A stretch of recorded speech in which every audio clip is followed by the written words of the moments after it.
बहुत सारे श्रोता बैठे थे, गिने चुने लोग कथा सुनने आते थे। आज की कथा जैसी विश्राम हुई, सब लोग उठ करके जाने लगे, लेकिन एक तो श्यामल दास नहीं उठा और एक पीछे एक व्यक्ति नया नया बैठा था, वो भी नहीं उठा। नरसिंह मेहता बोले, मैं अपने श्रोताओं को जानता हूं, पर ये मैंने पहली बार देखा, कौन हो भैया? तब उन्होंने हाथ जोड़ करके कहा, बोले मैं बड़नगर से आया हूं, मेरा नाम दीक्षित है। मैं बड़नगर के बहुत बड़े एक उद्योगपति ब्राह्मण हैं, मदन राय मेहता, मैं उनका कुल पुरोहित हूं, मैं उनका कुल पुरोहित हूं। बहुत ध्यान से सुनिए, सब लोग इधर देख के सुनिएगा कथा। तो दीक्षित जी यहां क्यों बैठे थे कथा में? दीक्षित जी को उनके यजमान यानी कि मदन राय मेहता ने कहा था कि आप मेरे बेटे के लिए, मेरी बेटी के लिए सुयोग वर ढूंढ के लाओ। तो दीक्षित जी ने कहा कि हमारे गुजरात में जूनागढ़ है, वहां बहुत ब्राह्मण रहते हैं, मैं जूनागढ़ जाता हूं, वहां से कोई ब्राह्मण बालक देख के लाऊंगा आपकी पुत्री के लिए। क्योंकि मदन राय मेहता जो थे उस जमाने में 10 लाख की संपत्ति के स्वामी थे, बहुत बड़े आदमी थे, और उनकी पुत्री ब्राह्मणी, उसके लिए ऐरा गैरा कोई हो नहीं सकता था। तो इसलिए उनकी पुत्री के लिए सुंदर वर ढूंढने के लिए, पति ढूंढने के लिए ये दीक्षित जी निकले थे। तो मदन राय मेहता ने जूनागढ़ के सारंगधर नाम के एक व्यक्ति को पत्र लिख करके दिया कि मैं अपने कुल पुरोहित को भेज रहा हूं, मेरी बेटी के लिए अच्छा वर मिले, आप इनको जूनागढ़ में अच्छे ब्राह्मण परिवार दिखा दीजिएगा। ध्यान से सुनिएगा। तो जो सारंगधर जिसको पत्र लिखा था, उसने सोचा कि मदन राय इतने बड़े परिवार है, इतने धनवान हैं, उनकी बेटी से अगर मेरे बेटे का ब्याह हो जाए तो कितना अच्छा रहेगा। तो सारंगधर के पास जब दीक्षित जी आए तो सारंगधर जी ने कहा, आप बाहर तो बाद में देख लेना, पहले मेरा ही बेटा देख लो। तो दीक्षित जी ने जब उनका बेटा देखा तो बेटा व्यसनी लगा, चेहरे से ही व्यसनी, देखने से ही पता चल रहा था कि व्यसन करता है। तो उन्होंने कह दिया, भैया हमको तुम्हारा बेटा भा नहीं रहा, और दिखाओ। तो 2-4 उनके मित्र थे, उनके बेटे दिखाए, वो भी नहीं भाए। जब कहीं भी कोई बेटा नहीं भाया तो सारंगधर ने विचार किया, इनको कोई का बेटा भाई नहीं रहा है, अब क्या करें। तब 2-4 जो मन चले थे, जो चिढ़ते थे नरसिंह मेहता जी से, उन्होंने कहा, बोले अब ये कोई नहीं भा रहा है, बहुत बड़ा राजकुमार चाहिए, तो इनको एक काम करो, वो श्यामल दास है ना नरसिंह मेहता का, वो दिखवा दो। जब उसको देखेंगे तो अंत में ये आएगा कि भाई इस पूरे नगर में इतना बढ़िया कोई है ही नहीं, तो लौट फिर के तुम्हारे बेटे का ही तिलक करके चले जाएंगे, श्यामल दास से मिलवाओ। अब लोग बाग भक्तों के साथ करना तो चाहते हैं छल, लेकिन ठाकुर जी उस छल को सुंदर क्रिया में परिवर्तित कर देते हैं। अब वो दीक्षित जी को भेज दिया, बोले देखो पूरे जूनागढ़ के अच्छे लड़के देख लिए, आपको कोई पसंद नहीं आया, अब एक ही बचा है, उस जैसा भगत, उस जैसा सुंदर, उस जैसा सुयोग्य लड़का अगर आपको पसंद नहीं आया तो फिर आपके लिए इस धरती में कोई लड़का है नहीं। बोले कौन? बोले हमारे यहां नरसिंह मेहता है, उनका बेटा श्यामल दास। आहा, दीक्षित जी इसीलिए कथा में बैठे थे। नरसिंह मेहता जी का प्रवचन सुनकर के उनके भाव तो भरी गए, तुरंत गए, बोले मैं मदन राय मेहता का कुल पुरोहित हूं, आपका पुत्र श्यामल दास, उसको देखना चाहता हूं। नरसिंह मेहता बोले क्या देखना चाहिए? बैठा, यही है मेरा पुत्र। पीछे मुड़ करके देखा तो नेत्रों में आंसू, भाव विभोर श्यामल दास पड़ा है। ये स्थिति देख करके दीक्षित जी बोले, भैया मैंने लड़के तो बहुत देखे, लेकिन कथा में इतने भाव से बैठ के कथा सुनने वाला लड़का मैंने नहीं देखा। नैन नक्श देखना दूर की बात, बाकी की चीजें देखना दूर की बात, उन्होंने तो पक्का कर दिया, बोले यही हमारे यजमान की बेटी के लिए, इससे अच्छा बेटा नहीं मिलेगा।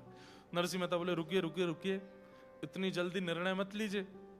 शास्त्र आज्ञा करते हैं कि पुत्री के लिए वर देखने में 4 चीजों का ध्यान रखना चाहिए।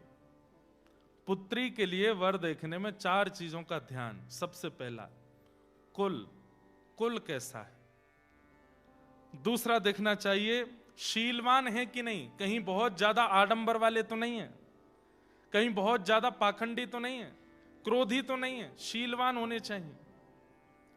और तीसरा होता है रूप, लड़का सुंदर होना चाहिए। अपनी पुत्री को हम ऐसी किसी को नहीं दे देंगे, उसका रूप सुंदर होना चाहिए। और अंतिम होता है धन, हमसे थोड़े धनवान ज्यादा होने चाहिए, वहीं अपनी पुत्री को भेजेंगे हम। पुत्री का विवाह सदैव अपने से उच्च खानदान में ही करना चाहिए, यह नियम है। पिता को इस धर्म का पालन करना चाहिए। नरसिंह मेहता ये बात दीक्षित जी से कह रहे हैं कि महाराज कुल, शील, रूप, धन ये सब देखना चाहिए। धन तो मेरे पास है नहीं। कुल मेरे पास कैसा है कि ब्राह्मणों ने मुझे नागर वंश से निकाल दिया, भैया ने मुझे घर से निकाल दिया, कुल भी मेरे पास नहीं है। रूप, अब रूप तो जैसा है बस चंदन फोटा लगाते हैं ऐसा ही रूप है, बचा कुचा एक शील ही है हमारे पास, और कुछ नहीं है। दीक्षित जी बोले बस वही चाहिए और कुछ नहीं चाहिए, शीलता ही चाहिए।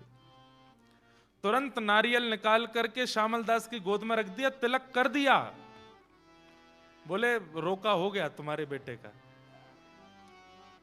नरसिंह मेहता बोले मदन राय मेहता बहुत बड़े आदमी हैं, मैं उनके बिल्कुल पांव की धूमन भी नहीं हूं, मैं कैसे करूंगा ये सब। बोले करना तुमको थोड़ी, तुम तो बस बारात लेके आना, करेंगे तो मदन राय मेहता करेंगे सब। नरसिंह मेहता बोले देख लो भैया और थोड़ा जांच कर लीजिएगा आप, ठीक है। अब यहां दीक्षित जी जैसे निकल के आए तो वो नगर के लोगों ने कहा क्यों, कैसी रही, देखा श्यामल दास, हम तो आपसे पहले ही कह रहे थे पसंद नहीं आएगा, ये हमारा ही बेटा ठीक है, इसका तिलक कर दो। बोले तिलक उसका तो मैं करे आया। श्यामल दास बहुत बढ़िया लगा, उसकी गोद में मैं नारियल भी रखे आया, तिलक भी करे आया।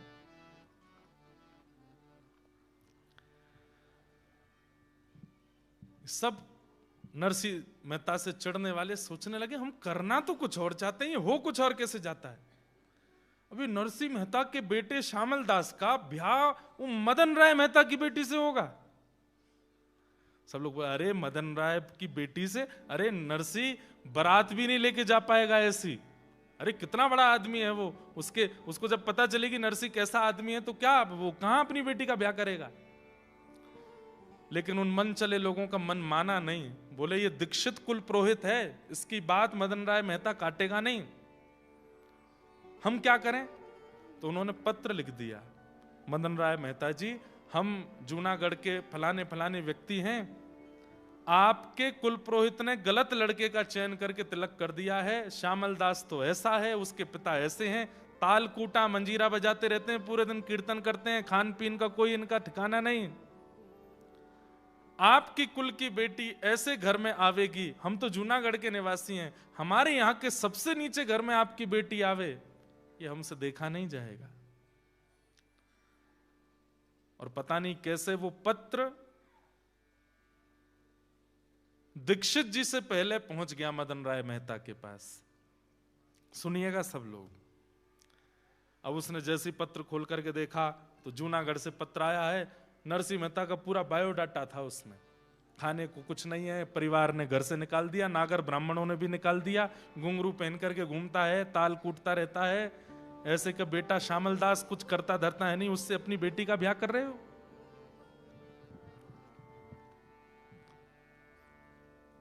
देख करके मदन राय तो बहुत परेशान हुआ, बोले मेरे कुल गुरु कैसे बेटे का तिलक करके आए। यहां पर कुल गुरु जैसे ही आए आकर के वो तो नाचने लगे। मदन राय ने जाके चरण पकड़े, गुरुजी इतने प्रसन्न, बोले इतना सुंदर लड़का मिला है तुम्हारी बेटी के लिए। बोले मैं जानता हूं श्यामल दास। तुम कैसे जानते हो? बोले नरसिंह का बेटा। बोले हाँ हाँ हाँ वही वही वही। गुरुदेव कुल के गुरु कुल का भला सोचते हैं, आप क्या करके आए हैं? वो नरसिंह के यहां पर भोजन करने को अन्न नहीं होता, वो पूरे दिन ताल कूटता रहता है। आप जानते हैं कि मेरा कुल कैसा, परिवार कैसा, संपत्ति कितनी, और फिर भी आप ऐसे के बेटे से मेरी बेटी का ब्याह निश्चित करके आए हैं।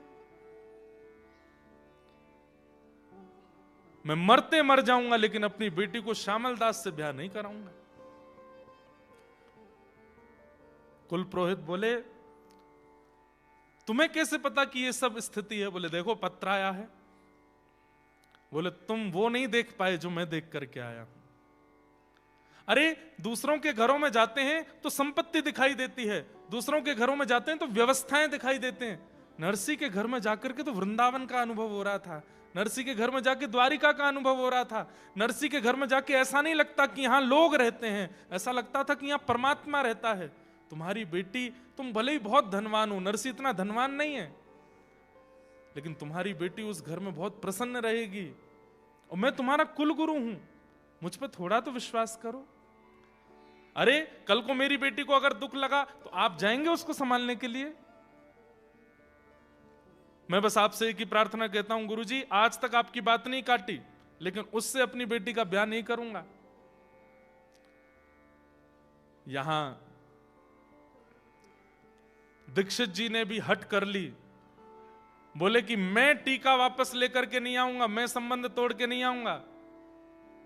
तुम चाहो तो मेरा अंगूठा काट दो जिससे मैं तिलक करके आया हूं, लेकिन ब्याह मैं पक्का करके आया हूं। अब मेरे प्राण चले जाएं तो तुम अपनी बेटी का ब्याह कहीं और कर देना, लेकिन मेरे जीते जी तो ब्याह वहीं होगा।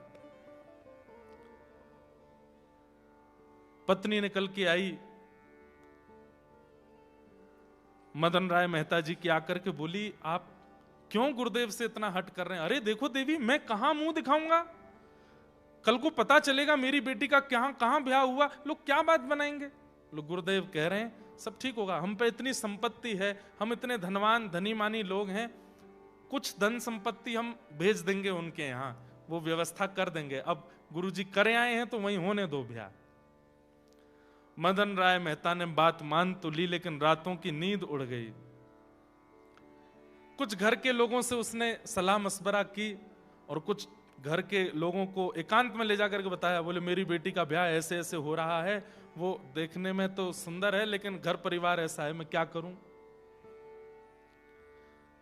बोले आप एक काम करो, नरसी मेहता जी को सीधे पत्र भेजो और पत्र में इतनी व्यवस्थाएं लिख दो, इतनी व्यवस्थाएं लिख दो कि हमको ऐसी बारात चाहिए, ऐसी बारात होनी चाहिए, ऐसी घोड़ी होनी चाहिए, बारात में आने वाले लोगों की पोशाक ऐसी होनी चाहिए, पाग ऐसी होनी चाहिए। इतनी व्यवस्थाएं लिख दो कि देख करके नरसी मेहता अपने आप ही संबंध तोड़ देंगे। बोला हाँ ये बात सही कह रहे हो। उन्होंने पत्र लिखा और पत्र में लिख दिया हमको ऐसी बारात दिखानी है, हम बहुत धनी मानी लोग हैं, लोग बाग यहाँ देखने के लिए आएंगे कि कैसी बारात है, इतने घोड़े, इतने हाथी, इतने ये, इतने वो, ऐसे रत्न, ऐसे सब पहन करके आप लोग आइएगा। और पत्र फोल्ड करके उसके ऊपर जय श्री कृष्ण लिख के भेज दिया। नरसी मेहता जी के पास पत्र पहुंचा। जैसे ही पत्र पहुंचा, नरसी मेहता जी ने देखा पत्र के ऊपर क्या लिखा है, जय श्री कृष्ण। तुरंत देखकर अरे अरे तो ठाकुर जी का पत्र, दूसरे का पत्र पढ़ना नहीं चाहिए। मैं दूसरे का पत्र नहीं पढ़ता। जय जय आपका पत्र है, आप पढ़ो। पत्र जाके वो अनओपन्ड पत्र, वो फोल्डेड पत्र ही धर दिया, देखा ही नहीं। खड़े खड़े ठाकुर जी के नरसी देख तो ले घोड़े कितने हैं, ये हाथी कहां से आएंगे इतने।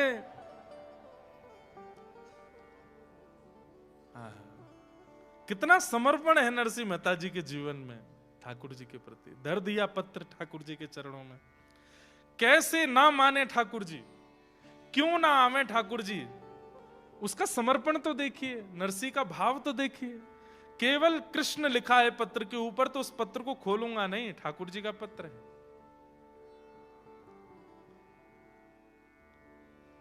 नरसी मेहता जी की पत्नी को ठाकुर जी ने स्वप्न दिया और स्वप्न में ठाकुर जी ने संकेत किया कि मेरे चरणों में एक पत्र रखा, उसको खोल के पढ़ लो।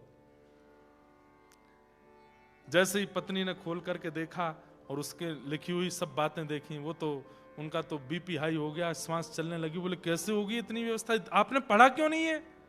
कितने दिन हो गए इस पत्र को आए हुए? बोले महीना भर हो गया। बोले इसमें लिखा है अक्षय तृतीया को बारात लेकर के हमको जाना है और अक्षय तृतीया परसों है, 1 महीना से पत्र धरा विराज रहा है, आपने पढ़ा नहीं?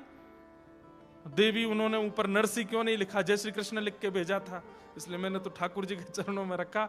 अब ठाकुर जी जाने, महीना भर ठाकुर जी ने पत्र रखा है तो ठाकुर जी ने कुछ तो व्यवस्था रखी होगी।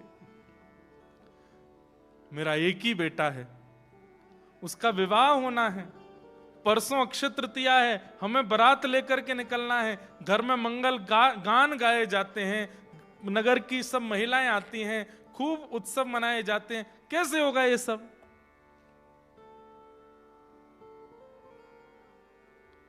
लाज रखो गिरधारी, मोरी लाज रखो गिरधारी, मोरी लाज रखो गिरधारी, मोरी लाज रखो गिरधारी।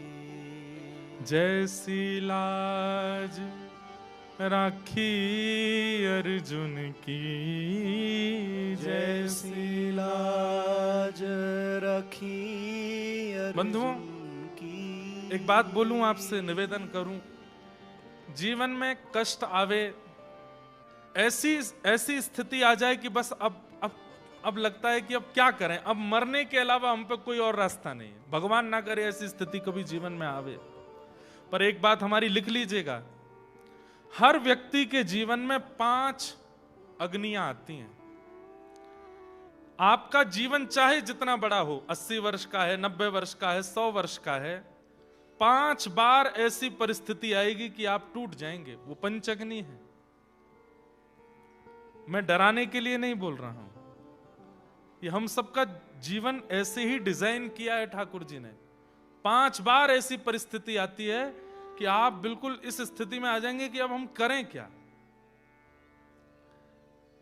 और एक बात कह दूं, संसारी व्यक्ति जब होता है ना, विषय भोग में लगा है, उसके जीवन में ये 5 परिस्थिति धीरे धीरे आती है। और कई बार 3 आई, उससे पहले उसके प्राण निकल गए, 2 रह जाती हैं, उनको भोगने के लिए उसको फिर जन्म लेना पड़ता है। अगले जन्म में 5 उस जन्म की, 2 पूर्व जन्म की, कितनी हो गई? 7। फिर 7 वो कंप्लीट नहीं कर पाता, 3 होती हैं, फिर प्राण निकल जाते हैं, फिर उसका तीसरा जन्म होता है, तो अगली की 5 और पिछली की 3 हो गई, तो कितनी बची? 4। 5 और 4 9। फिर उसके अगले 9 बार ऐसी परिस्थिति आती कि मृत्यु जैसा हो।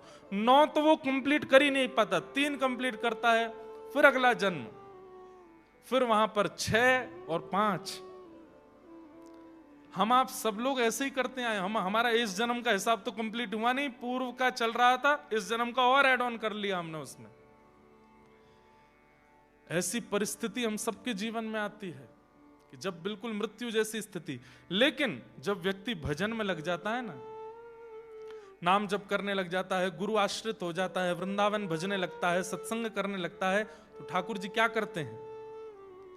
ठाकुर जी कहते हैं, इसके जीवन की जितनी अग्नियां हैं जल्दी जल्दी सब भेजो, खत्म करवाओ, कोई पेंडिंग मत छोड़ो। चित्रकेतु कहता है अभी तो एक खत्म हुई है, बोले खत्म होती दूसरी भेज, दूसरी खत्म हुई तीसरी भेज, चौथी भेज, जल्दी जल्दी खत्म करवा। इसीलिए कई बार नाम जापकों को ऐसा लगता है भोगी सुखी रहते हैं, हम इतने दुखी रहते हैं, क्यों? ठाकुर जी आपका हिसाब खत्म करवा रहे हैं। इस जन्म का, पूर्व जन्म का, पूर्व का जितना आपका बचा है सब नष्ट करो। इसलिए कई लोग कहते हैं महाराज जी 30 साल 35 साल 40 साल से हम भजन कर रहे हैं, ठाकुर जी का अनुभव क्यों नहीं होता? अभी हिसाब खत्म हो रहा है आपका। जिस दिन वो हिसाब शून्य होगा उसी दिन ठाकुर जी की अनुभूति होनी प्रारंभ। समझ रहे हैं बात को? कि सब बाउंसर जा रही है ऊपर से, समझिए। नरसिंह मेहता जी का एक पड़ाव कष्ट का पूरा नहीं होता कि दूसरा सामने तैयार रहता है। क्यों? ये भक्त है। भक्त के जीवन में ठाकुर जी जल्दी जल्दी कष्ट देकर के सब खत्म करवाते हैं, जल्दी सब निपट लो। आप देखेंगे हमारे वृंदावन में आकर के, मैं नाम नहीं लूंगा, लेकिन अधिकतर महापुरुषों को आप देखेंगे शरीर में कोई रोग है, किन्हीं को शरीर में कोई रोग है, किन्हीं को कोई। मैं तो जितने महापुरुषों से मिला हूं सबके कुछ ना कुछ है।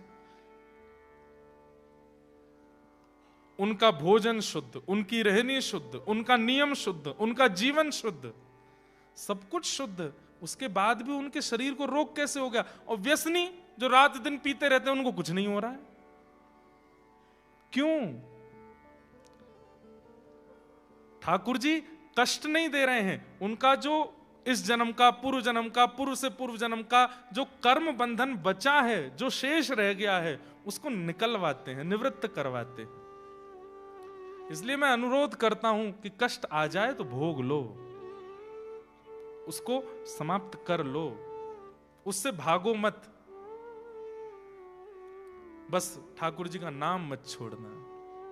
और ये पद सूरदास जी का अगर याद हो जाए तो कभी ऐसी परिस्थिति आ जाए कि बस अब मृत्यु दिखाई दे रही है और कुछ नहीं, ठाकुर जी के आगे बैठ के गा लिया कीजिए, जैसी लाज राखी अर्जुन की, जैसी लाज राखी अर्जुन की, भारत युद्ध पछारी, ओ भारत युद्ध पछारी, सारथी हो के रथ को हाँक्यो, सारथी हो के रथ को हाँक्यो, सारथी हो के रथ को हाँक्यो, सारथी हो के रथ को हाँक्यो, चक्र सुदर्शन धारी, मोरी लाज रखो गिरधारी, मोरी लाज रखो गिरधारी, मोरी लाज। सूरदास जी का पद है, मेरे साथ गाइए, जैसी लाज राखी द्रौपदी की, जैसी लाज राखी द्रौपदी की, जैसी लाज राखी द्रौपदी की, जैसी लाज राखी द्रौपदी की, होन ना दीन उघारी, होन ना दीन उघारी,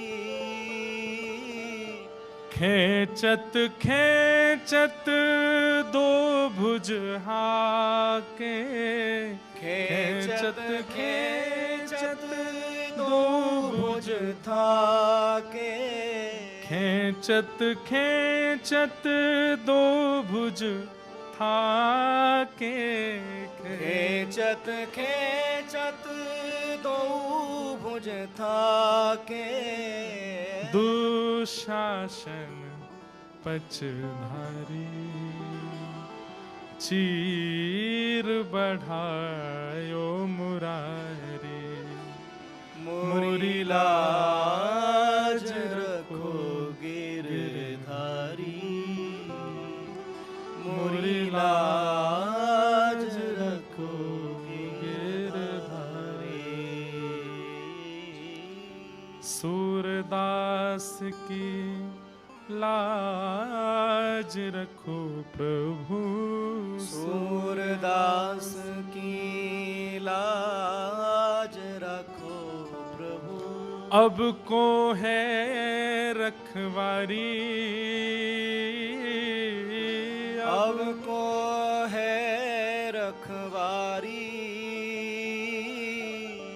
राधे। इस पद की एक बहुत विशेष बात है, शुरुआत से लेकर के अंतिम प्रथम पंक्ति तक सूरदास जी ठाकुर जी से प्रार्थना कर रहे हैं, लेकिन इतने में भी ठाकुर जी ने जब नहीं सुना तो अंतिम पंक्ति में सूरदास जी ने ठाकुर जी से बोलना बंद कर दिया और क्या गाने लगे, राधे राधे सुमिरो प्यारे राधे राधे सुमिरो प्यारे श्री हरिदास दुलारी मैं शरण पड़ो हूँ तुम्हारी मोरी लाज रखो गिरधारी मोरी लाज रखो गिरधारी। सूरदास जी कह रहे हैं कि भैया ये नाएं सुन रहे, किशोरी जी की शरण में जाओ। हमारे व्रज में एक और सूरदास हुए, उन्होंने ठाकुर जी का खूब भजन किया, तो ठाकुर जी प्रकट हो गए और प्रकट होकर के बोले अब मैं तुम्हारे सामने आ गया हूं बाबा, अब भजन करना बंद कर दो, अब मैं आ गया हूं, मेरे चरणन में प्रणाम कर ले। तो सूरदास जी बोले आप अकेले क्यों आए हो, किशोरी जी को संग लेकर के क्यों नहीं आए? ठाकुर जी बोले तुम तो अंधे हो, तुमको कैसे पता कि मेरे साथ किशोरी जी नहीं आई? बोले मैं अभी तक भी अंधा ही हूं, इसलिए यह प्रमाण होता है कि अकेले आप आए हो। किशोरी जी आई होती तो आते ही आंख दे दी होती उन्होंने। किशोरी जी इतनी देर अंधा नहीं रहने देती मुझे। तो ठाकुर जी बोले अच्छा, तो फिर लगी शर्त, अभी किशोरी जी को बुलाऊं, अगर उनने आकर के बिना पूछे आंख नहीं दी तो बाबा तू हार जाएगा, फिर जो कहूंगा सो करना पड़ेगा। सूरदास जो थे वो बोले तो लगी शर्त ठाकुर जी किशोरी जी को बुलाओ, और उनने आते ही बिना बात किए बिना कछु पूछे यदि नेत्र दे दिए और आप हार गए तो आपको भी मेरी बात माननी पड़ेगी। बोले कहा जीवन भर मेरे नेत्रन के आगे रहना पड़ेगा। ठाकुर जी बोले ठीक है, शर्त लगी। तुरंत किशोरी जी को आह्वान की हो, राधे राधे करुणामयी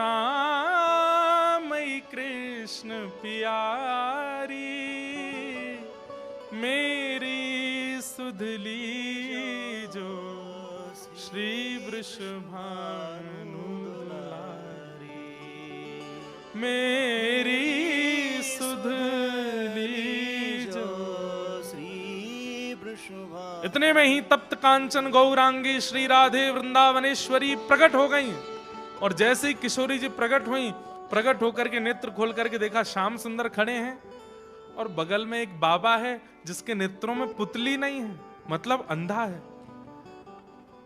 ठाकुर जी बोले और श्यामाजू आप कहां ते आई हो इतना विलंब लगाए के? किशोर जी बोली बाद में बात करेंगे। बाबा के नेत्रों पे हाथ फेर करके तुरंत नेत्र प्रदान किए, और नेत्र मिलते ही जैसे ही बाबा के नेत्र प्रकट हुए, किशोरी जी बोली अब बताओ क्या कह रहे थे? बोले क्या कह रहे थे, क्या कह रहे थे? हार गए हो मैं? अरे करुणामयी किशोरी जी, इतनी ज्यादा करुणा काय को है आप में?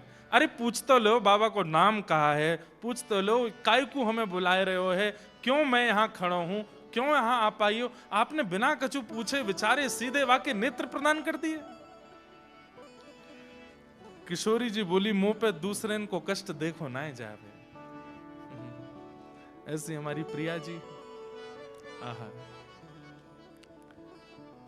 जैसे ही नरसिंह मेहता ने ठाकुर जी से कहा कि नाथ अब मुझे चिंता नहीं है कि मेरे पुत्र की बारात कैसी हो, लेकिन इतना कुछ लिख करके भेजा है, किसी और की मान की बात है, मेरे मान की बात नहीं है। वंशीधर मेहता जिसकी पुत्री से मेरी मदन राय मेहता जिसकी पुत्री से मेरे बेटे का ब्याह, उसकी मान की बात है। नाथ मुंह पे तो कोई व्यवस्था है नहीं, मैं तो घोड़ी लाने के लायक भी नहीं हूं, आप ही आकर के कोई व्यवस्था करो। इतने में ही ठाकुर जी रुक्मणी जी से बोले रुक्मणी जी आप द्वारिका की रक्षा करो, मैं जाऊं। रुक्मणी जी बोली ये क्या लगा रखा है आपने, रोज रोज ये नरसिंह मेहता के पास चले जाते हो, कभी सांवरिया सेठ बन के चले जाते हो, कभी नरसिंह मेहता बन के उसके पिताजी का श्राद्ध करने चले जाते हो, कभी कुछ रूप में कभी कुछ रूप में। ठाकुर जी बोले भक्त बुलाएंगे तो जाना। बोले मैं इसलिए नहीं कह रही हूं कि आप जाओ मत, अकेले क्यों जाते हो, हमको भी ले चलो, हम भी चलेंगे, हम भी न नरसिंह मेहता। अरे अरे वाह वाह रुक्मणी जी आपने तो मेरे मन की बात की, चलो। बोले करना क्या है? बोले यजमान बन के जाएंगे। नरसिंह मेहता जी का कहीं प्रवचन सुना था, तब से नरसिंह मेहता जी के शिष्य हो गए हैं। ऐसी भावना से मैं और आप जाएंगे और जाकर के नरसिंह मेहता जी के पुत्र की बारात सुंदर करेंगे। यहां रुक्मणी जी और ठाकुर जी संपूर्ण द्वारिका के लोगों को जगाया, सबसे कहा महंगे वाले वस्त्र पहन करके आओ, गले में हार पहन के आओ, अपने घर में जितने घोड़े हैं, हाथी हैं, सबको लेकर के चलो। बोले कहां जाना है? बोले हमारे एक परम मित्र हैं, वहां द्वारिका में सबको बता दिया, हमारे मित्र हैं, उनके बेटे की बारात सजाने जाना है।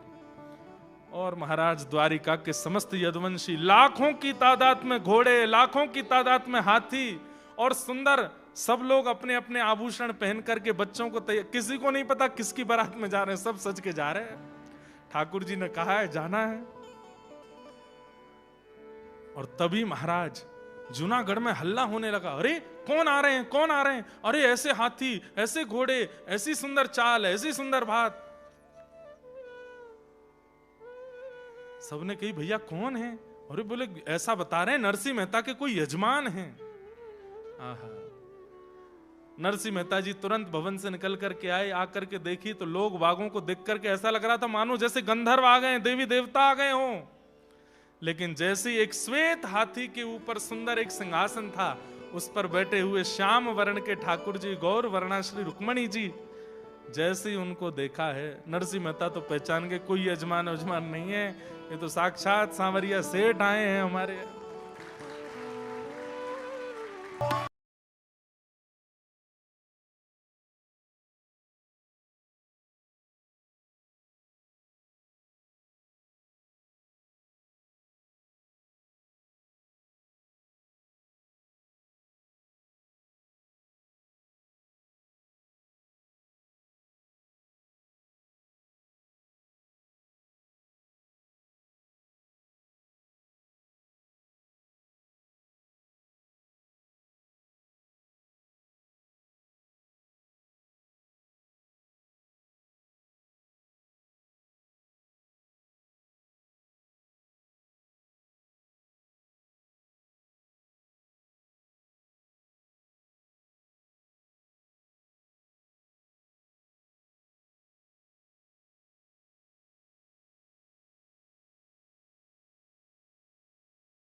सुंदर हाथी के ऊपर सुंदर एक पालकी में बैठ करके सेठ बन करके ठाकुर जी आए, सेठानी बन करके रुक्मणी जी आई।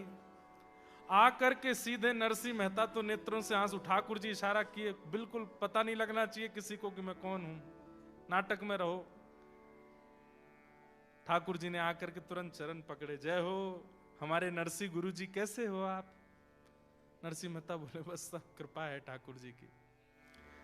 नरसिंह मेहता जी की पत्नी बोली कौन है? नरसिंह मेहता कुछ बताते, इतने में ठाकुर जी बोल पड़े, अरे गुरु मां प्रणाम, ये नरसिंह जी कथा सुनाने आए थे, मैंने मेरी सेठानी जी ने कथा सुनी और महाराज ऐसे हम तो इनके मुरीद हो गए, क्या बताएं, तब से हमारी सेठानी तो पीछे ही पड़ी, दर्शन करा लाओ, दर्शन करा लाओ, दर्शन करा लाओ।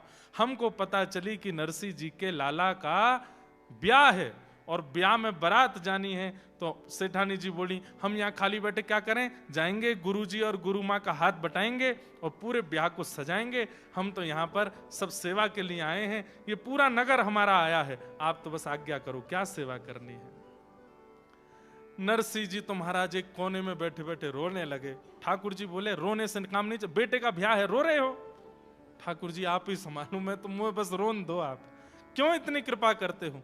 ठाकुर जी बोले बातचीत सब बाद में करेंगे, तुम जाओ मंदिर में जाके भजन करो, हम कर रहे हैं सब काम। रुक्मणी जी को भेज दिया, तुम घर के भीतर के काम संभालो। और ठाकुर जी स्वयं बाहर महाराज फेंटा कस करके हलवाइयों को बुलाया, भट्टी लगाओ, तैयारी करो, मेवा बनाओ, पकवान बनाओ, सुंदर सुंदर सामग्रियां सिद्ध करो, तैयार करो। यहां रुक्मणी जी भीतर ढोलकी लेकर के बैठ गई, बन्ना बन्नी गीत गाने लगी। नरसिंह मेहता जी के बेटे का ब्याह है। अब तो महाराज जूनागढ़ के लोग जो नरसिंह जी के घर जा भी नहीं रहे थे, वो हाथी घोड़ा देखने के लिए गए और लोगों की शक्ल देख करके, ऐसे राजशाही पोशाक देख करके बाहर से झांक के नरसिंह जी के घर में देख रहे हैं। और जूनागढ़ के लोग नरसिंह जी की पत्नी से कह रहे हैं, हम भी आ जाएं भीतर। अरे आओ आओ, क्यों नहीं आओगे। देखते ही देखते पूरा जूनागढ़ पहुंच गया। नरसिंह जी केवल रोए जा रहे हैं। जिन्होंने मुझे कभी अपना नहीं माना, आज वो सब मेरे गले में गलवैयां दे रहे हैं, सब मेरे घर में आके कीर्तन कर रहे हैं, सब आकर के इतना उत्साह वर्धन कर रहे हैं।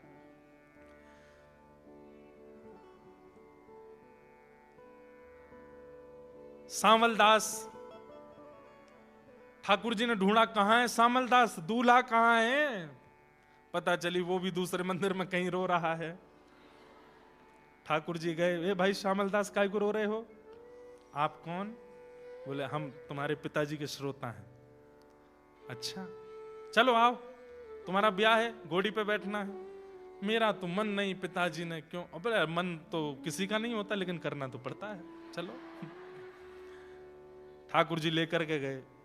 ठाकुर जी ने श्यामलदास को नवाया, संग में अपने सब सखा लगाए द्वारिका के, सुंदर इत्र लगाया, धोती अपने हाथ से पहनाई, दुल्हा को तैयार कर रहे हैं, सुंदर पोशाक पहनाई, तिलक स्वरूप पत्रावली ठाकुर जी अपने हाथ से श्यामलदास के पत्रावली कर रहे हैं, सिर पर पाग पहनाई, सिरपेज पहनाया, जैसे ही एक मोर पिछ लगाया, आहा ऐसा लगा कि ठाकुर जी के पुत्र अनिरुद्ध हों, इतना सुंदर।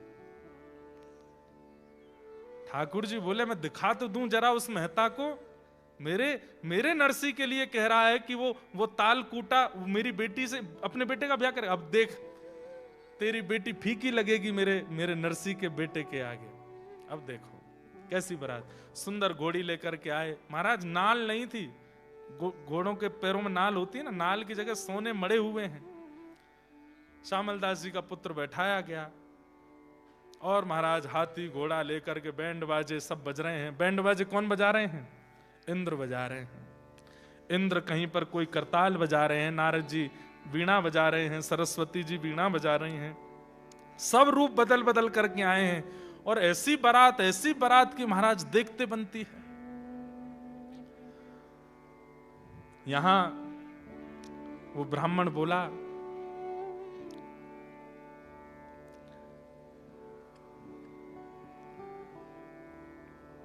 मदन राय मेहता ने अपने कुल पुरोहित जी को बुलाया, दीक्षित जी कल अक्षय तृतीया है और कल बारात आनी है, मुझे दूर दूर तक कोई आश्चर्य तो लग नहीं रहा है कि बारात आने वाली होगी। मेरी तो नाक कटने वाली है, मेरे इतने रिश्तेदार आ रहे हैं, इतने नातेदार आ रहे हैं, इतना बड़ा मैंने मंडप बनवाया, इतने लोगों की भोजन की व्यवस्था की है, इतना सब कुछ किया है, कहीं ऐसा ना हो कि ये नरसिंह मेहता पुरानी टूटी किसी बैलगाड़ी में अपनी बारात लेकर के आ जाए। थोड़ी व्यवस्था संभलवाया हो, मैं कुछ आपको धन द्रव्य दे के भेज रहा हूं, आप जाकर के नरसिंह मेहता से कह दो अच्छी व्यवस्था, अच्छी पोशाक पहन करके आवे, देख तो आओ बारात कैसी। दीक्षित जी बोले ठीक है जाता हूं। ये तो निकले जूनागढ़ की ओर, तब देखे तो थोड़ी दूर जाते ही महाराज वहां तो बैंड बाजे बज रहे हैं, खूब जोर जोर से उछल उछल करके, बड़े देव जैसे दिखने वाले, गंधर्व जैसे दिखने वाले लोग नृत्य कर रहे हैं। दीक्षित जी को भी लगा ये तो कोई बड़े धनी मानी की बारात होगी, नरसिंह की कहां होगी। निकलने लगे बीच में से, बोले भैया मुझे चलते चलते 2 घंटा हो गए, ये बारात पूरी नहीं हो रही है, किसकी बारात है। एक से पूछा भाई कौन की बारात है, इतना पूरा रोड घेर करके चल रहे हैं, इतनी जोर जोर से नाच रहे हैं और इतने सुंदर सुंदर सब लग रहे हैं, किसकी बारात है। बोले नरसिंह जी की बारात है। दूसरा बोला नरसिंह जी नहीं, नरसिंह जी के बेटे की बारात है। तो दीक्षित जी एक बार तो सोचे, नरसिंह, बोले हाँ, अच्छा कोई सेठ नरसिंह होगा, उसके बेटे की बारात, अपना नरसिंह तो ऐसा नहीं हो सकता, उसके तो बेटे की घोड़ी ऐसी होगी जैसे बिल्कुल अंतिम क्षण चल रहा हो। श्यामल दास की बारात पूरी होते ही घोड़ी परम पद को प्राप्त होगी वो तो ऐसी बारात होगी, वो ऐसी कहां हो सकती है? कौन नरसी है? कहां का नरसी? बोले जूनागढ़ के हैं नरसी। जूनागढ़ में एक और कोई होगा नरसी। बोले पूरा नाम क्या है? बोले नरसी मेहता। बोले नरसी मेहता, उसके बेटे का नाम श्यामल दास है क्या? बोले हाँ हाँ वही श्यामल दास। बोले वो तालकूटा नरसी मेहता?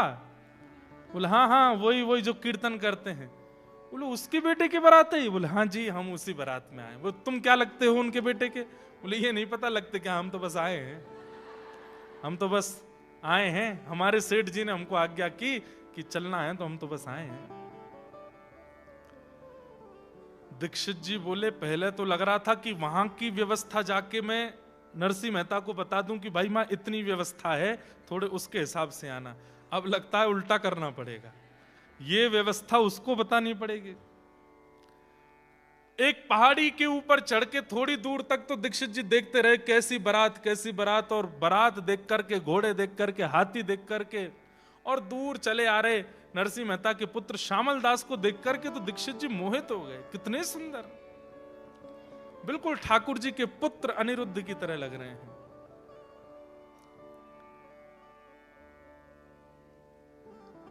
दीक्षित जी दौड़ करके वापस गए। वहां पर मदन राय मेहता बैठा था। हाँ कोई खबर सुध आ रही है? बारात वरात कुछ आप दे आए ना, जो मैंने आपको 10-5 हजार रुपए दिए थे वो दे आए ना उनको वस्त्र खरीदने के लिए?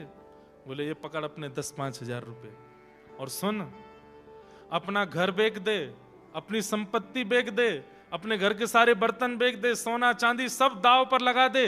उसके बाद भी उस बारात में जो घोड़े आ रहे हैं उनको घास नहीं खिला पाएगा, इतनी बड़ी बारात है।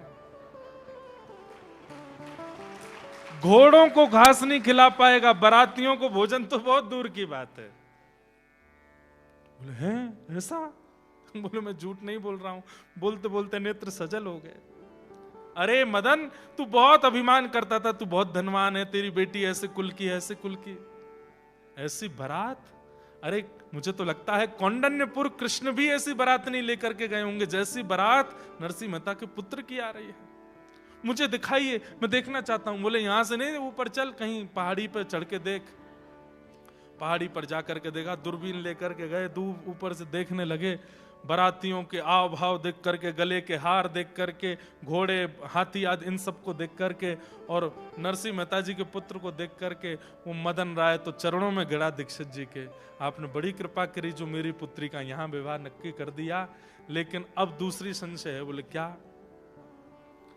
अब मेरी नाक और कट जाएगी। क्यों? अब मैं बारात को खिलाने पिलाने लगी, इनको तो मैं कुछ नहीं कर पाऊंगा, ये तो इतनी बड़ी बारात है, इसको कैसे करें? तो पहले ऐसा होता था कि एक दिन में विवाह नहीं होता था, बारात आकर के रात में जनवासे में रुकती थी। अब यहां कोई एक आध दो लोग होंगे जिनकी ऐसी ब्याह हुए हों कि बारात आज आ गई, फिर 2 दिन तक गांव के बाहर स्कूल में रुकती है, कहीं धर्मशाला में रुकती है, घर के लोग बाग वहीं उनको भोजन प्रसादी पवाते हैं। ऐसा हमारे पिताजी, हमारे पूर्वजों की तो ऐसी बारात हमने सुनी है। आजकल तो ऐसा नहीं होता, एक ही दिन में सब होता है। तो नरसिंह मेहता जी अपने पुत्र की बारात लेकर के पहुंचे। ठाकुर जी ने उस नगर के, बड़ नगर नाम था, तो बड़ नगर के बाहर ही तंबू आदि लगा दिए। पूरी बारात वहीं रुकी, वहीं सबका भोजन प्रसाद पानी सब हो रहा था। तो कहते हैं कि जब बारात आती है तो सबसे पहले ससुर जी, साले साहब, लड़के के, वो सब आते हैं पूछने के लिए कि सब ठीक है, कोई व्यवस्था में दिक्कत तो नहीं। तो मदन राय मेहता अपने कुल पुरोहित दीक्षित जी को लेके गया। बोले आप चलो मेरे साथ, और नरसिंह मेहता जी से थोड़ा बोलो कैसे करेंगे, हम तो इतनी व्यवस्था तो हमने करी नहीं है। हमने तो जो तंबू पंडाल भी बनाया वो भी 500-600 आदमियों के लिए बनाया, हमको तो लगा नहीं था इतने लोग आएंगे। यहां तो ये लाखों की तादाद में आए हैं, अब क्या करें? बोले नरसिंह जी बहुत सरल हैं, तुम चलो, चल करके चरणों में प्रणाम कर देना, सब तुम्हारा मंगल हो जाएगा। तो चलो। अब ये वहां पहुंचे, वहां जाकर के बारात जहां रुकी थी वहां जाके पूछने लगे, बोले सेठ जी कहाँ हैं? और वहां सेठ जी, नरसिंह जी को कोई नहीं जानता था, सेठ जी सब ठाकुर जी को ही जानते थे। अच्छा सेठ जी वो सामने वाले तंबू में हैं। मिलते मिलाते सबसे पहुंचे। जैसे ही तंबू के भीतर प्रवेश किया, सुंदर सा सिंहासन, उस पर ठाकुर जी बैठे थे। ठाकुर जी को देख करके मदन राय मेहता बोले, अरे ये तो कितने सुंदर हैं। नरसिंह मेहता कितने, दीक्षित जी भारी रुक गए थे, बोले मैं नहीं जाऊंगा, अभी तक तुम ही प्रणाम करके आओ, टीका मैंने किया, अब आगे काम तुम करो। ये तो भीतर गए, चरणों में गिर, सेठ जी आपको मैं प्रणाम करूं, मेरे तो बस आप नरसिंह जी, मुझे लोगों ने बहका दिया था, मुझे पत्र में लिख के भेजा कि आप तो ताल कूटा हो, मुझे क्या पता आप तो धन कूटते हो, आप तो रत्न कूटते हो। मुझे ऐसा पता होता कि आप चांदी सोना खाते हो तो मैं उस हिसाब से व्यवस्था रखता। मैंने तो व्यवस्था बहुत। ठाकुर जी ने उठा, बोला नहीं नहीं नहीं नहीं नहीं, मैं नरसिंह नहीं हूं, तो मैं तो उनका दास हूं, मैं तो उनका सेवक हूं। मदन राय मेहता बोले ये तो और मरने हो गए, जब ये सेठ ऐसा है, दास ऐसा है, नरसिंह कैसे होंगे। क्या हुआ, आधी रात में ही मदन राय मेहता अपनी पुत्री को हाथ जोड़ करके, लाली मैं बहुत दुर्भाग्यशाली हूं, मैं तेरा ब्याह नहीं कर पाऊंगा। तेरा जोड़ा रखा है, तेरा सब श्रृंगार रखा है, तेरी मां है, ये कुल पुरोहित हैं, सब लोग हैं, पर मैं बहुत ग्लानि में चला गया हूं, मैं इस ब्याह को संपन्न नहीं कर पाऊंगा। बेटी तू अब देख लेना, निर्णय तेरे हाथ में, जो तुझे करना हो। और आधी रात में मदन राय मेहता नगर छोड़ के चले गए। अब यहां कुल पुरोहित जी आए रात में, और उन्होंने आकर के नरसिंह मेहता जी से कहा, बोले कि एक दिक्कत हो गई। बोले अब क्या दिक्कत हो गई। बोले कि लड़की के पिताजी चले गए। बोले कहां। बोले नहीं नहीं नहीं, वहां नहीं गए, नगर छोड़ के चले गए। आपकी व्यवस्था बारात देख करके वो तो घबरा गए, हाथ पांव फूल गए उनके, बोले मैं कुछ नहीं कर पाऊंगा, तो चले गए। नरसिंह मेहता जी बोले अच्छा चलो मैं करता हूं कुछ, अब बारात तो आ गई, अब वापस लौटना तो अच्छा नहीं। नरसिंह मेहता गए ठाकुर जी के पास, और सबको पता है कि वो सेठ जी हैं, नरसिंह मेहता को ही पता है कि ये ठाकुर जी। ठाकुर जी बोले कहो नरसिंह क्या बात, सब व्यवस्था तो बढ़िया है ना, बारात वरात सब बढ़िया लगी। वो तो सब बढ़िया है, लेकिन एक दिक्कत और हो गई है। बोले क्या हो गया। बोले जो लड़की के पिताजी हैं उन्होंने हाथ खड़े कर दिए, व्यवस्था नहीं कर पा रहे, वो तो नगर छोड़ छाड़ के चले गए। बोले अब। बोले अब बारात की व्यवस्था करिए, अब ब्याह भी आप ही कराओ, ब्याह की व्यवस्था भी आप ही करो। जब बारात इतनी ले, मैंने तो कहा नहीं था इतनी लेके आना, अब इतने यदुवंशियों को लेकर के आप आए हो तो व्यवस्था ब्याह की भी आप ही करो। ठाकुर जी बोले ये क्या बात हुई, ये तो बहुत भेद हो जाएगा, हम वर पक्ष के अब वधु पक्ष का भी हम ही करेंगे तो ये उचित नहीं लगता। बोले कुछ तो कीजिए। ठाकुर जी बोले हम पे आइडिया है। बोले क्या। तुरंत नेत्र बंद करके बलराम जी को बुलाया, वो दाऊ दादा जल्दी आओ, अकेले नहीं आना, भाभी जी को संग लाना। तुरंत दाऊ दादा आए, वहां से रेवती मैया भी द्वारिका से आई। अब सोचिए ये नरसिंह मेहता के पुत्र का ब्याह है। दाऊ दादा आए, कहो कन्हैया कैसे बुलायो। दाऊ दादा एक सौभाग्य आपको देनो है। बोले काय को सौभाग्य। बोले कन्यादान करोगे। बोले कैसो कन्यादान। पूरी बात बताई, और बात बता करके कहे कि अब आपको ये सौभाग्य मिलेगा कि श्यामल दास की होने वाली पत्नी, उसके आप पिता और मां के रूप में अब आप विराजो और कन्यादान करो। दाऊ दादा के तो नेत्र सजल है। बोले हाँ लाला, एक भक्त की बहू को कन्यादान हमको करवे को मिलेगा, ये सौभाग्य है। ठाकुर जी बोले कन्यादान ही नहीं करना है, व्यवस्था भी पूरी आपको ही करनी है, साज श्रृंगार मंडप आदि भी सब आपको ही बनाना है।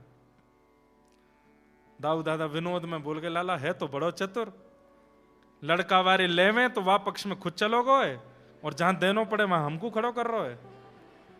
ठाकुर जी बोले अच्छी बात है ना, घर ते घर में ही आ जाएगो, एक ही घर में है, खा बुराई है, चलो।